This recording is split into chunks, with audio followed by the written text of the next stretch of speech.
Your Hollywood system stole our sex and co-opted our violence, so there's nothing left for our kinds of movies. Movie. I did not hit her. It's not true. Klopex? Klopex. Klopex. Up yours, baby. Me and Bubba, my little brother, listen to you every night. Where in the hell are we? I have come here to chew bubblegum and kick ass. And I'm all out of bubblegum. Hey guys, thanks for joining us this week. We are doing Mean Girls. It's a film about a girl from Africa who comes to America to go to school, high school that is, and about basically how much that sucks. 4 dudes talking about girls in high school. That's creepy. You know what? Let's just start the show.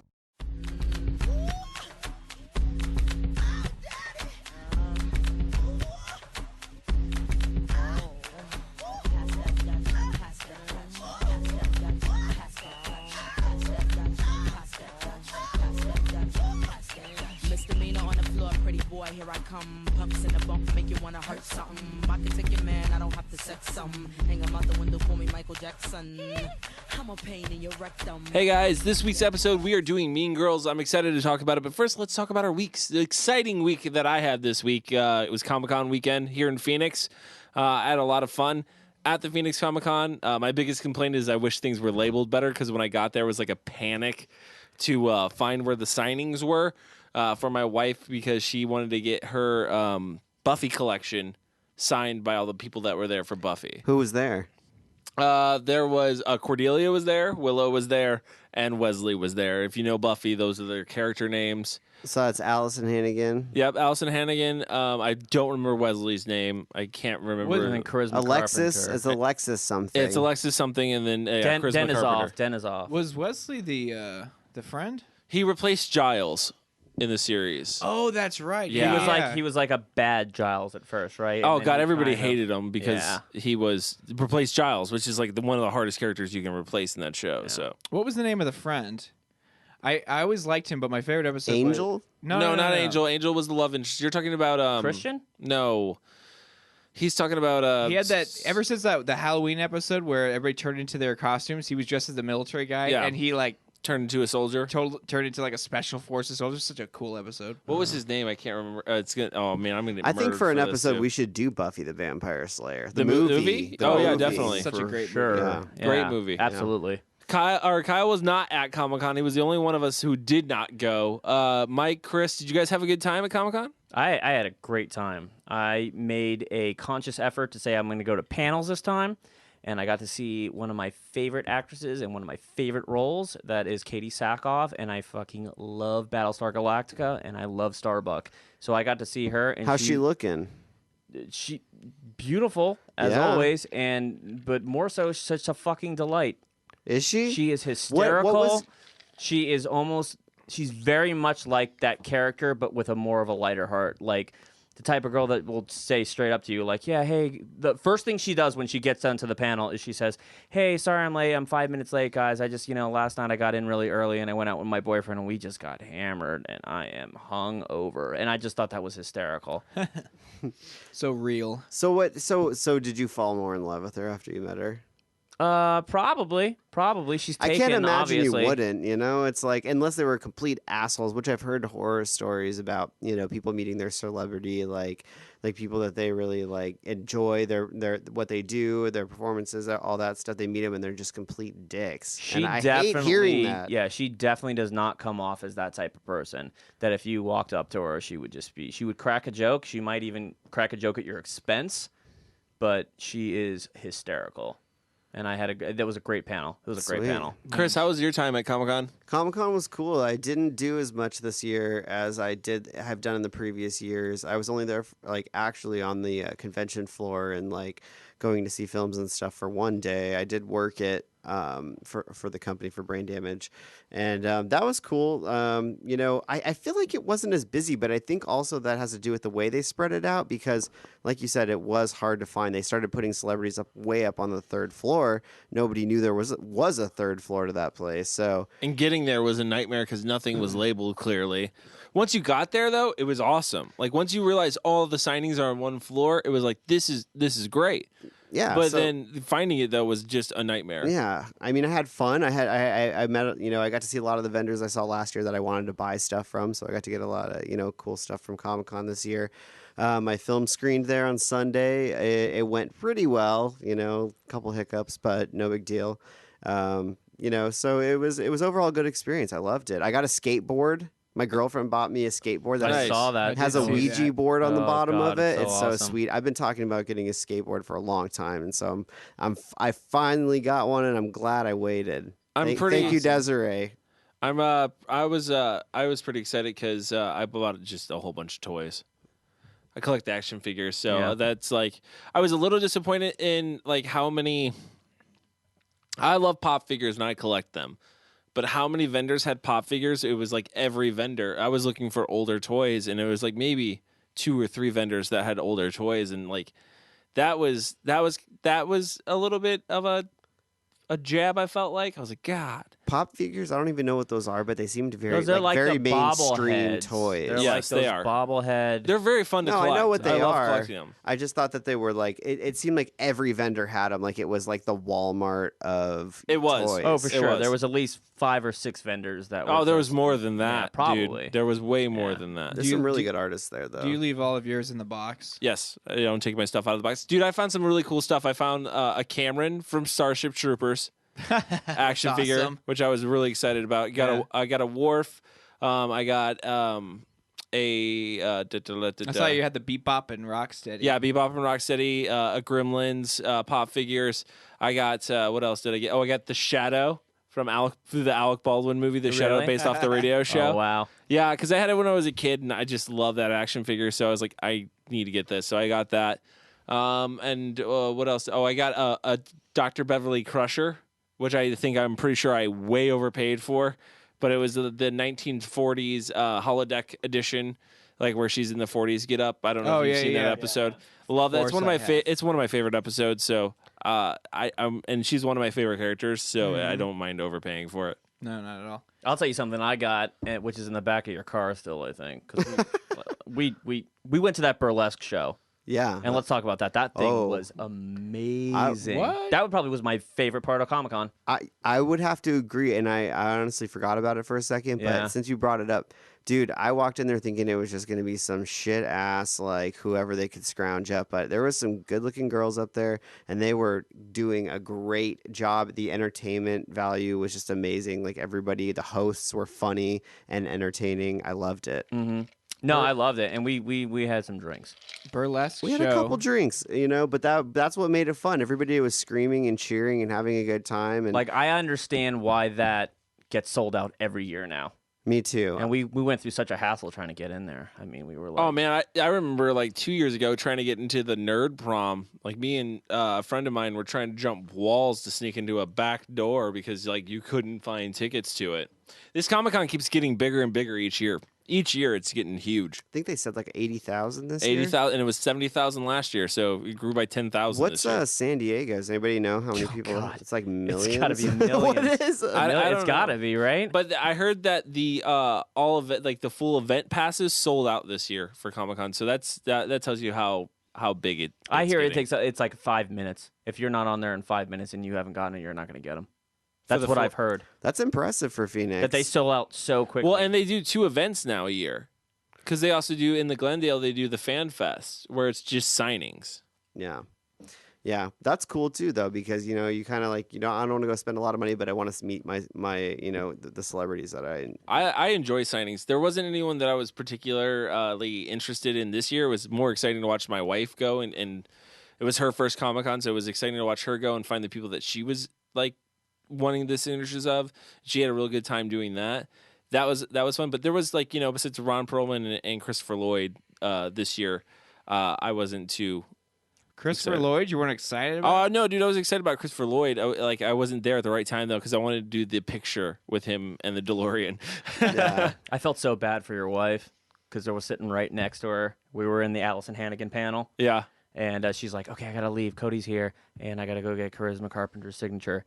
And then right as she left, like 10 minutes later, Alice Hannigan's just like, and I just got to say, one of the best people to work with is Carissa Carpenter, who is sitting right there. And I was like, oh, crap. Well, it's all right. It took us 2 hours to find where the signatures were anyway, so Well, there you go. we got them. She had plenty of time to get up to that room Yeah. that no one knew about. I'm glad I spent the weekend packing and moving, so Yeah. you guys can all go screw yourselves. Well, that's exciting. Tell us about that. Tell us about It's your not packing exciting. and moving. I fucking hate moving. Really, yeah? And I always seem to move in like, the hottest days of the year in July. Or Oh, that's every day here. It's awful. So it was terrible. But one's I'm ever happy. said. I'm happy. Got a pool now. I'm gonna hang out by the pool a Hell bunch. yeah. Tiki bar. There's a tiki bar built next to the pool that has fucking power ran to it. It's got seating for fucking 9 on it.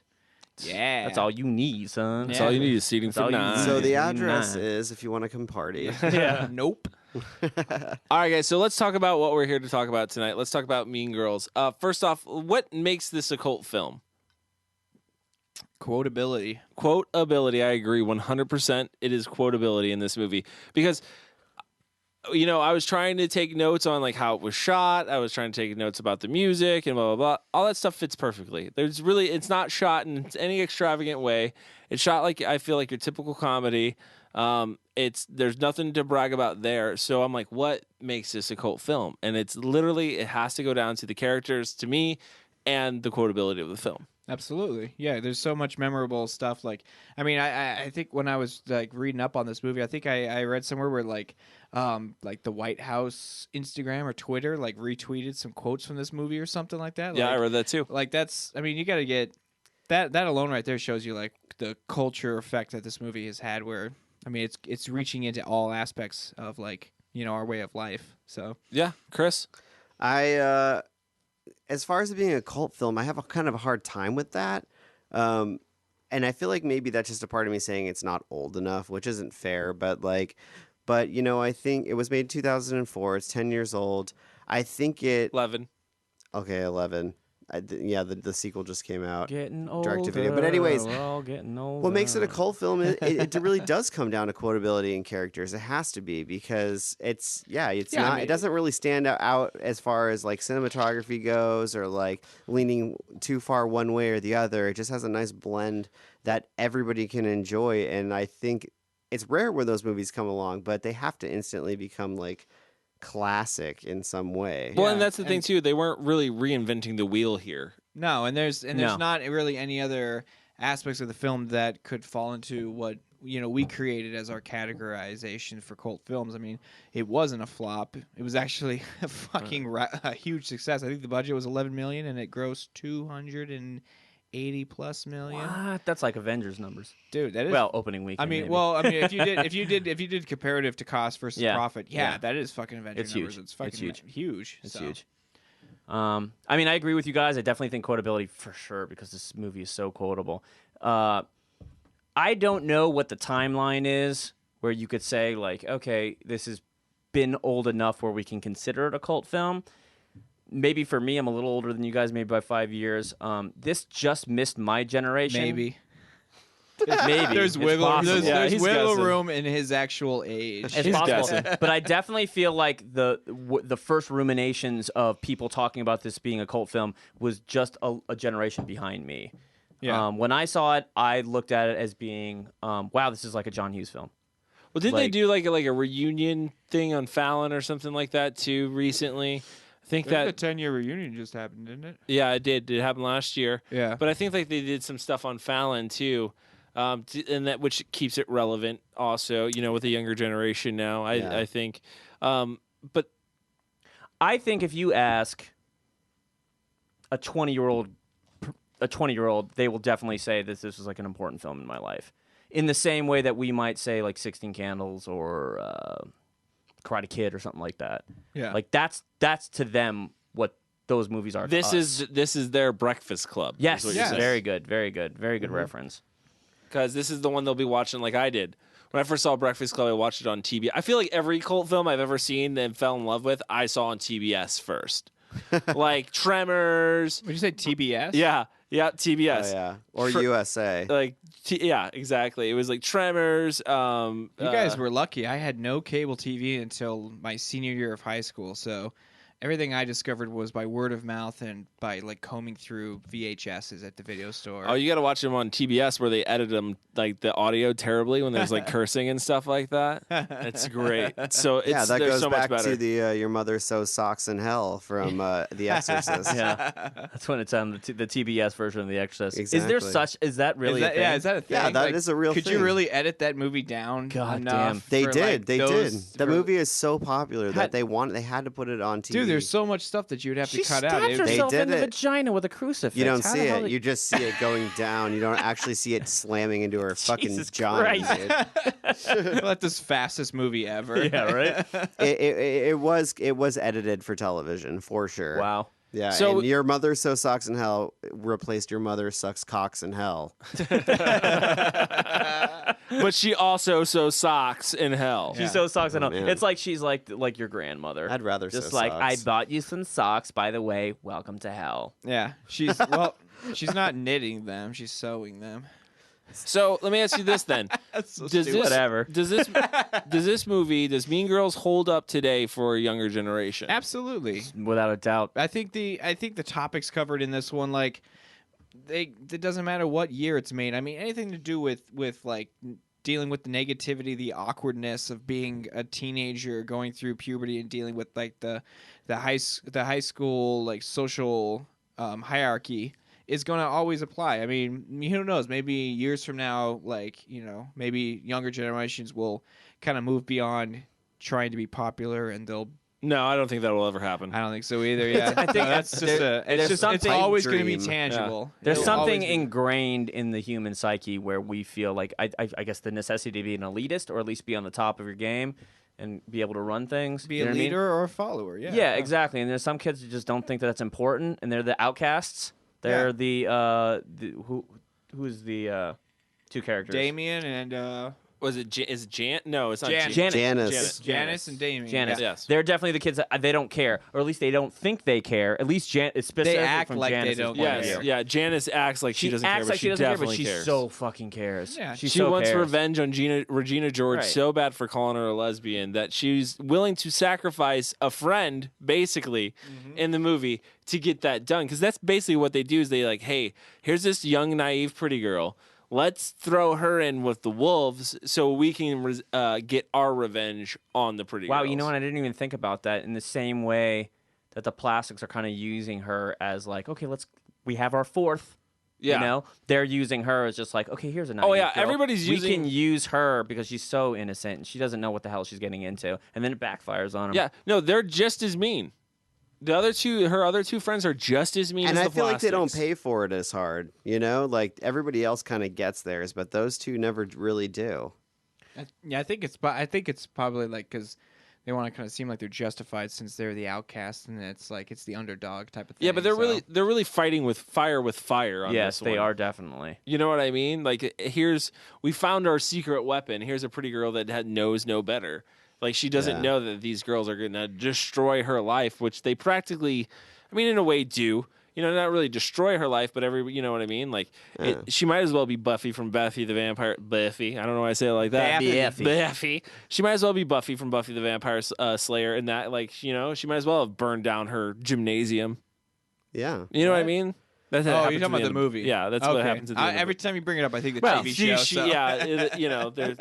Technically, in the series too, she burns down the whole damn Yeah. school, right? Well, no, she talks about in the series. She talks about leaving her old school because of Oh, burning that's down the right. gym. That's right. That's right. That's awesome.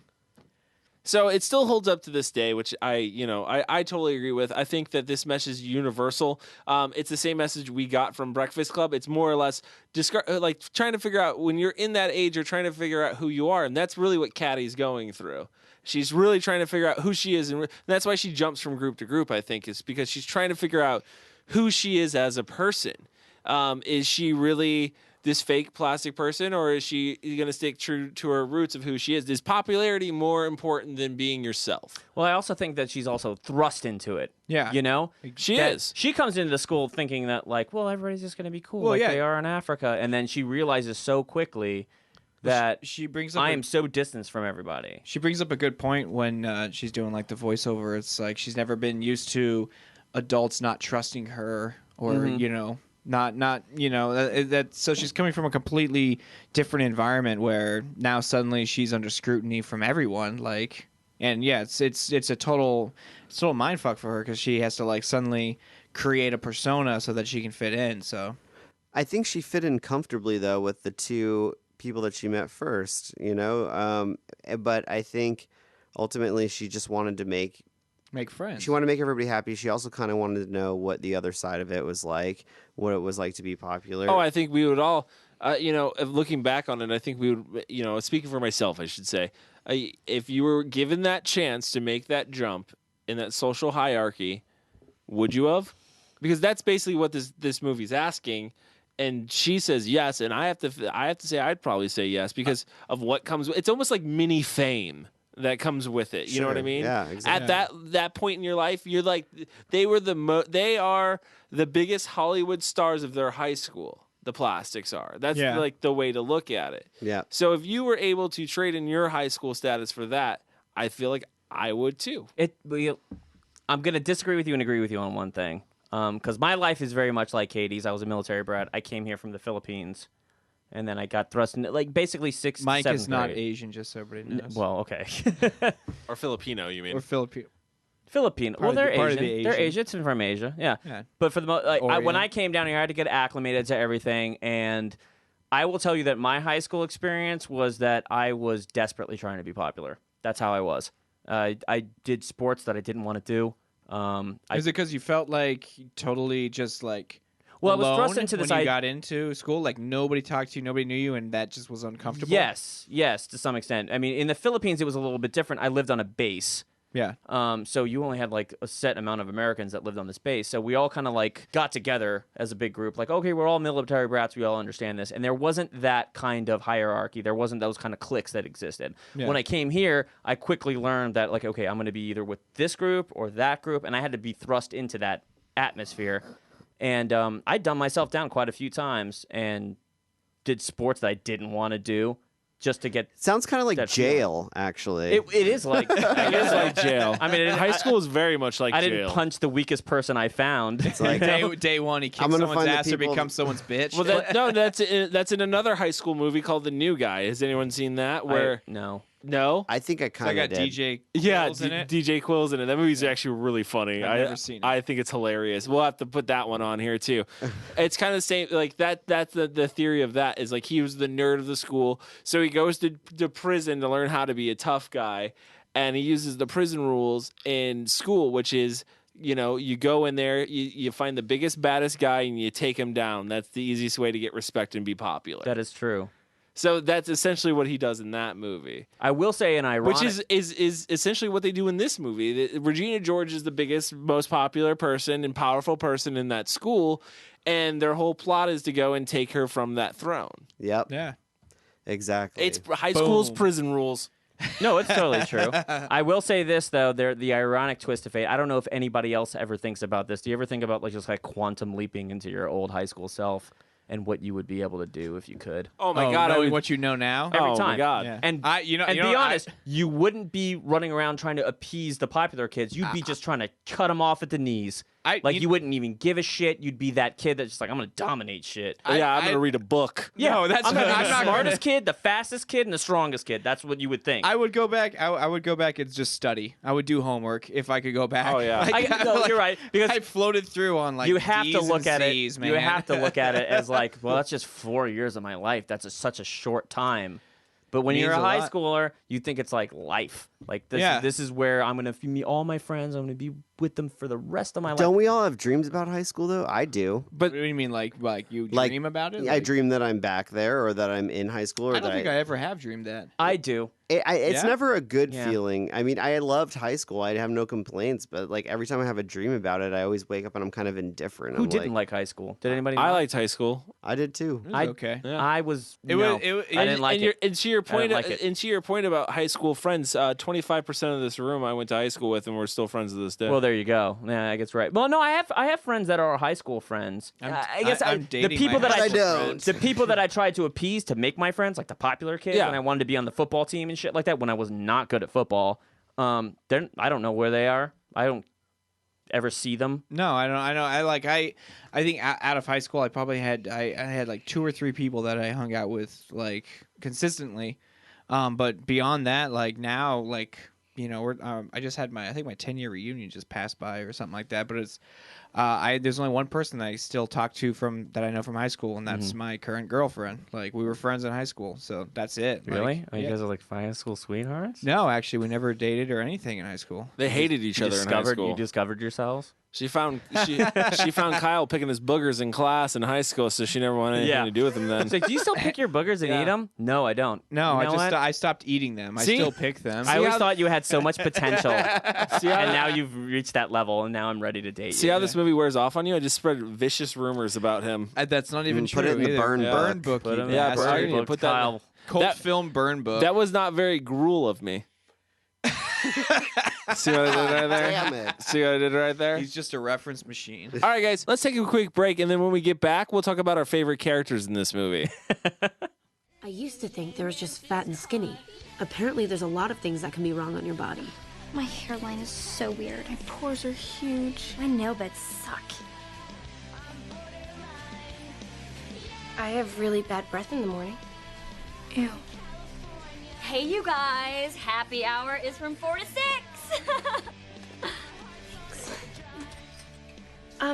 Is there alcohol in this? Oh, God, honey, no. What kind of mother do you think I am? Why do you want a little bit? Because if you're going to drink, I'd rather you do it in the house. Hey, guys, we're back. We're talking about Mean Girls. Up next, we are going to talk about our favorite characters. Chris, who is your favorite character? It's hard to choose. I love so many characters. I think that's what, again, goes back to saying what we were saying before, makes a cult film. There's so many good characters with so many good quotes. But I don't know. I'm a sucker for Lindsay Lohan in this one. But, there's a lot of really good supporting characters, too. I loved Damien is his name, right? Yeah, Damien. Damien, the gay friend. I thought he was fantastic. Kevin G. I love Kevin G. Gotta love Kevin G, the rapping mathlete. Yeah. So, I mean, I could name so many more, but that's how this Those movie is. those are your main favorite Yeah. characters. Yeah. Kyle, who's your favorite character? Any scene involving Tim Meadows, the Anything principal, with Tim Meadows in it. fucking hilarious. Like, there's a part after the girls are fighting in the hallway after the burn book gets released, and they're in the gymnasium, and he starts like, "Does anybody have anything they want to get off their chest?" And the one girl's like, "I've got." What did she say? She's got a wide set Vagina. Why is that a heavy vagina flow and a and heavy wide flow. set? He just stops. He's just like, "Yeah, I can't do this." And he just like walks away. He's so funny because a lot of his comedic parts are like facial expressions or like one-liners. It's fantastic. Do you have a favorite one-liner from him? Oh, I do. I think my favorite one would be after he during the talent show he asked everybody to make some noise and shit, and then like 2 seconds into everyone getting loud, his face just like goes from happy to like stern, and he's like, "Okay, that's enough." my favorite is when he's like, "I will keep everyone here as long as I have to. We can only keep them to 4. I will keep you here till 4." Yeah. So good. It's just so good. Tim Meadows is great. Mike, who's your favorite character? Oh God, it's between Karen. Okay, Karen Smith. I love the. I have a 7th sense. And that's played by Amanda Seyfried. Amanda Seyfried. Seyfried. She's just like, oh, I have a 7th sense. I can tell when it's gonna rain. Well, my boobs can tell when it is raining. It's like the best line. And obviously the cousin thing. She gets confused with the cousins. It's a 38% chance that it's already raining. Yeah. So good. But yeah, she's So great, good. and I gotta say, Katie. Yeah, I like her. She's likable. She's awesome. very likable. I mean, that's the point of her character. Was to be likable. I am going to say Karen Smith, and I have to give it to Gretchen Wiener. Gretchen Wiener she's such a good character. She's so middle of the road. She wants to be the popular girl, but she also is just like. But she's babbling idiot. Yeah. She's kind of like trying too hard, I feel like. Oh, yeah, definitely. She's like, and they kind of even pinpoint that at the end of the movie when she's like with the group of Asians. Yes. At the end of the movie. Oh, yeah. Yeah. She's in the Asian group because her mom's Asian, right? Is that what it is? Is she Jewish? Like, what is her? I don't know. Did they ever say that? I think No, they don't Her get it. father All I know is is the he inventor of Go ahead, Kyle. No, go ahead. You started. He's the inventor of the toaster strudel. Yes. That's right. Thank you, That's right. Mr. Wieners. Yes. Thank you for the delicious treat of toaster strudels. She's just trying so hard. I kind of want to go buy toaster strudels after we're done recording. And she's just like the consummate sidekick to Regina George. Which is like, yeah. it's hard to pick her as your favorite character, which, Rachel McAdams plays a great evil lady. You know what I mean? Villain, man. Yeah, She's the she villain. is. But it's hard to pick her as your favorite character because she's so evil, but she plays it so well, so it's hard to say, like, she can't be one of your favorite characters. No, she can easily be, yeah, for sure. And Amy Poehler. Amy Poehler is the mom. I know, that's so good. You girls so keep good. me so young. What are you guys listening to? What's hip? Can you just leave? And she's so happy to be treated like shit, Like, she's just like... She just wants I to love be the cool mom. she comes in honey. on them making out on the bed. She's like, "Do you guys need anything? You need a condom? Yeah. You need anything to drink? Maybe you need a snack, a condom, maybe some condoms. Yeah. Okay. So you good. kids have fun." The dog is chewing on her nipple, and she doesn't even notice doesn't it even 'cause notice she's it. so Good. fucking plastic. Does anybody have anything to say about Regina's sister, who's just the whole time Oh doing my like God. booty dancing moves? Oh, yeah. Yeah, just watching MTV the whole time and Girls Gone Wild emulating that. And it's such a fucking commentary on where I think Tina Fey was looking like, oh my God, this is where girls are going. Yeah. This is agreed. She so nailed bad. it though. She nailed it. She did, You yeah. looking back 10 years later, like she fucking called it. No, Called it. for sure. So good. That's one of my favorite lines too, where she's like, the junior girls. They've gone wild. The girls have gone wild. So good. So good. So good. Yeah, and it touches on like real stuff, but it pokes light enough fun at it where you don't have to take it too seriously. Because it does poke fun at the little girl maybe growing up too fast, which I think is what she was trying to say with that in my opinion. Yeah. And it also pokes at pedophilia. Yeah. It does touch It's on kind of that. a dark topic, huh? It is kind of a dark topic with the coach who's sleeping with the two underage Asian girls. What's the line? Like, Coach Sonzo, drop the girls. Oh yeah. Step away from the Step girls. away from the girls. Step away from the underage. Yeah, step away from the underage girls, and he just runs away. Gone. That turned out to be true. True in the burn book. So was there anything that you guys, a favorite scene that you had or anything like that that really stuck out to you that where you're like that helped make the movie for me? My favorite scene is the mall scene where everybody goes and she's talking about like, well, this would be settled in the jungle. Oh yeah, when they start all acting, like they're from the jungle. Like, acting crazy and they're at the beating watering hole. in the watering hole. Which is it a mall? Yeah, They're it's at a mall, at right? the mall. It's a Yeah. fountain at It's the like mall. the fountain at the mall, and they're all just beating the crap at each other and stuff like that. Which I mean, with Tina Fey's comedy and like if you watch 30 Rock and the Unbreakable Kimmy Schmidt and stuff like that, there's so much of that. Like it's almost like I'm trying to think what kind of show it is. Like Family Guy, where they jump to these weird like alternate universes. Like, hey, remember the time when Jesus and me were hanging out at the fucking park the other day? And then they just jumps to that. Yeah, it's a lot like that, but more topical than Family Guy, which is more pop culture based or more like poking fun at things. This is more like, it has something to say about how teenagers probably should act. Yeah. The strongest should survive versus just like the most, passive aggressive or the most, I think I agree with you. I think from my favorite scenes were any of the scenes where they were doing that cut to. Actually, probably my favorite one of those was actually in the cafeteria when Regina asked her if his hair should be slicked Don't you back. Think his hair should look like this. And she's like, I know how I would settle this in the wild, and like everybody's like screaming like a monkey, slapping the ground and shit. Yeah. Oh god, it's fucking funny. Going back to that mall scene, Regina George is the evilest thing I've ever seen in a movie. Oh, when she calls that girl's mom is like, oh, this is blah blah blah from Planned Parenthood, and it's urgent that she gets back to us because we have her test results. And she gets the call and she's like, Mom, why? I was like, oh my god, like if you did that like to me at that age, I'd be dead. Yeah. Well, I would hope you wouldn't get calls from Planned Parenthood. I'm very Cody, you're pregnant. I'm very pregnant. I mean, that's such the great thing about Regina George's character is like, okay, so when the burn book gets found out and then she's talking to the principal, am I the only one that didn't catch, like, thought it was genius when she's throwing the flicking flyers and stuff, and then you realize she's doing like kind of like a double agent kind of thing. Yeah, I thought that was fantastic. I thought it was fantastic. like, well I didn't played. see it coming at all that she was going to do. I thought she was just simply like, okay, Katie did it. Yeah, but instead she just does this created, weird, like ultimate chaos. It's like when you're losing at a chess game and you decide you're just going to throw over the fucking board.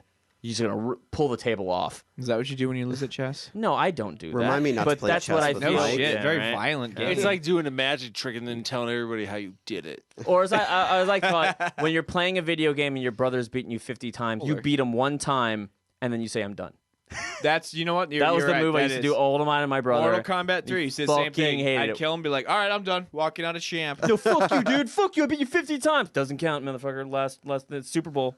Super Bowl. That was the Super Bowl right there. And everything else was the playoffs. So that was it. That was the one.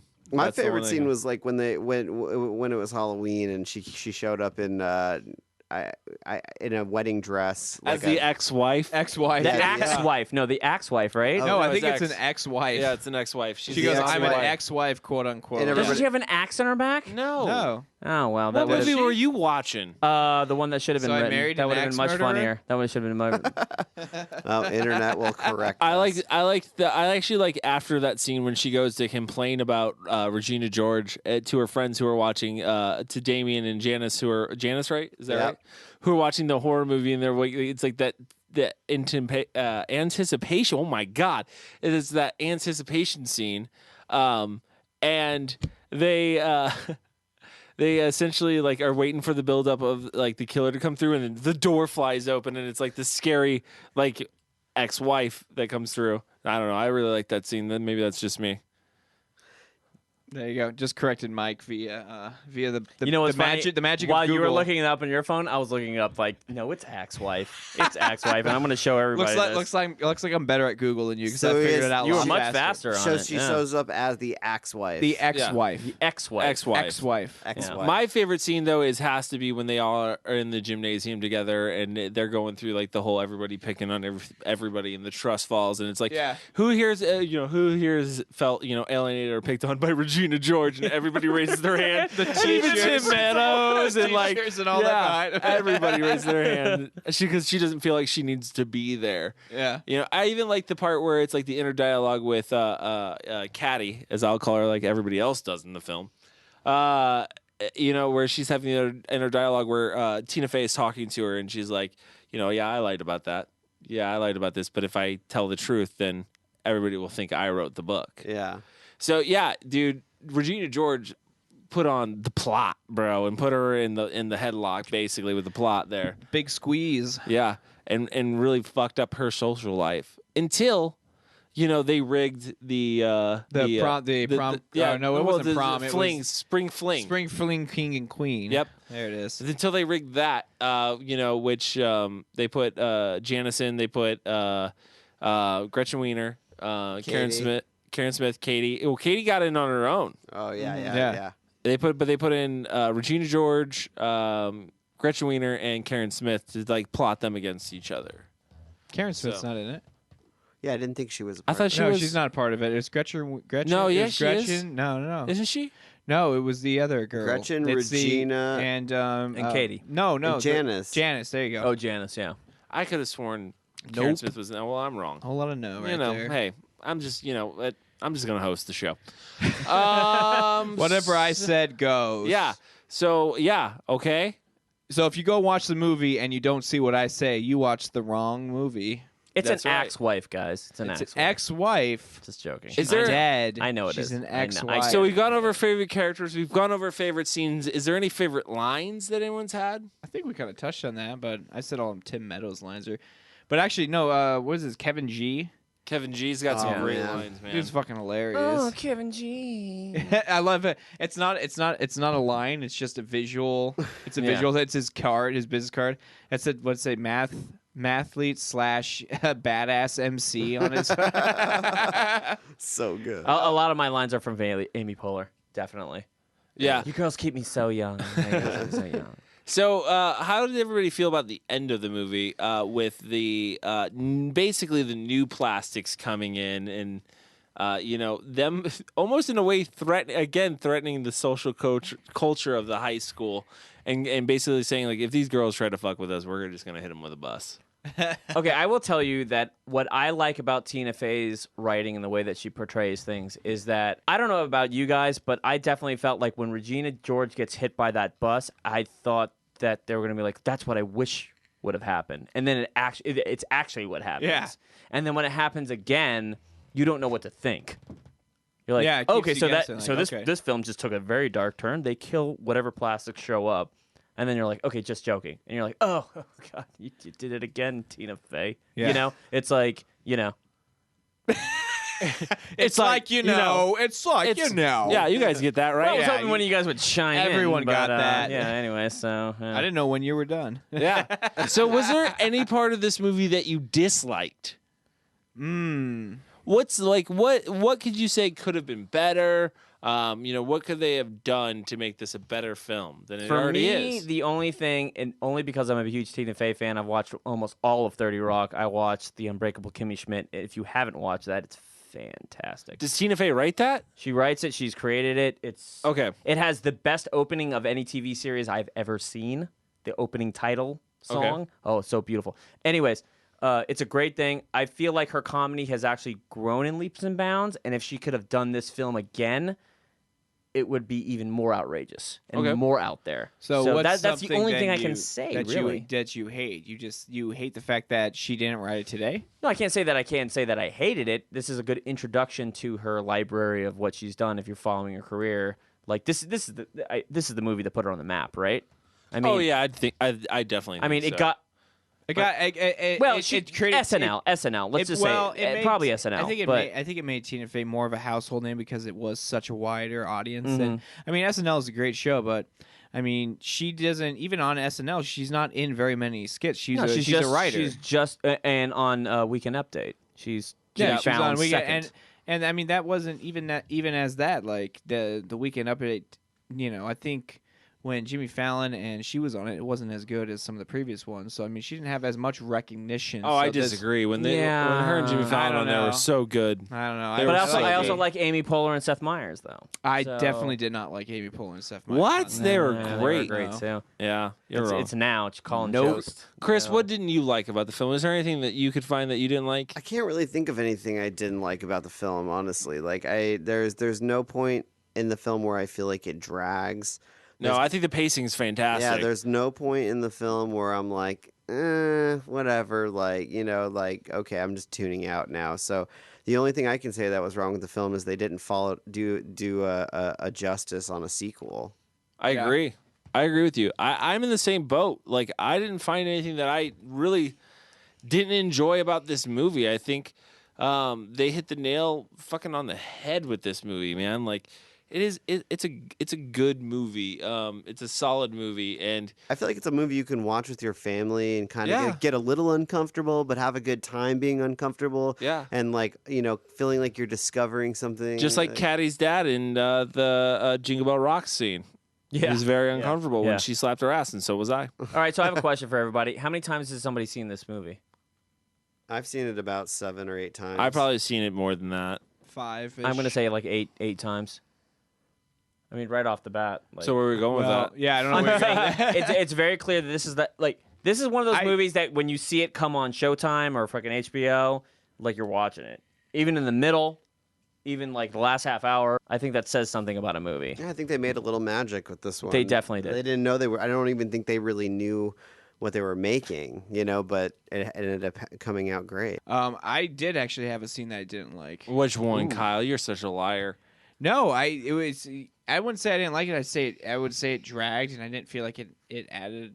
I mean, it did add some element, but it's when she has a house party. Like, that whole scene is kind of a blur because I don't really remember. There wasn't a whole lot of memorable stuff that was happening. It was just her dealing with chaos. She throws up.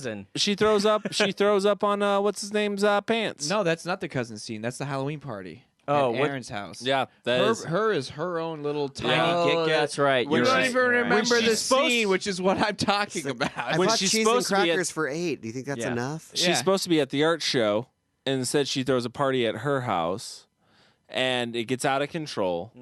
and she doesn't go to the art show, which also brings us to one of the best lines ever, which is, I better get my pink shirt back. But I mean that scene, I don't think it added. I'm not gonna say it really took away, but it's not. It's like one of the only scenes that doesn't have a lot of, I think, really funny, memorable shit happening. It's just her dealing with like a real situation. It doesn't have like funny, memorable stuff in it, but it shows how far she has gone into the plastic mentality and how that's really not what God, I cannot think of the guy's name because I don't care about him. Aaron. Thank you, Aaron. Because I care. The girls are the main focus of the movie. He's he's this. In my opinion, he's the side story. Yeah, he's just like a catalyst for that conflict between Regina and yes, Katie. exactly. Yeah. But he kind of makes it known in that scene, like, you're fucking up. Like, you know what I mean? Like, this is not the person that I like.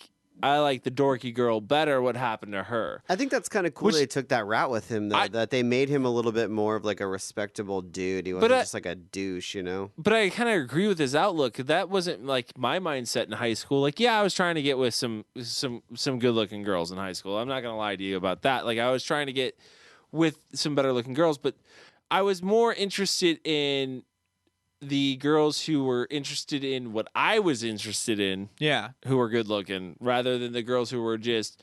That's always the thing you're trying to find. The super girl who's You're always trying to find the cool chick who's like into this. You're saying your music that you like or your movies and shit like that. That's always like fucking. Yeah, you don't want the arm. And he's and that's what you want someone you can shoot the shit with about something. And that's what that scene was saying. So it was important to that subcategory storyline. So maybe that's why it doesn't stick with a lot of people, but I think it is an important scene. Well, that was mine. All right. Cool. I don't think there's anything that I really disliked. I mean, anything like that, but. You know what? We're gonna take a break, and when we come back, we're just gonna give you what we, what we're gonna rate the film. We're gonna rate it by burning some burn books. We're gonna burn some burn books. I don't know what that means. What are we, Nazis? We're gonna burn some books. Thanks, guys. Thanks for sticking with us. Jesus.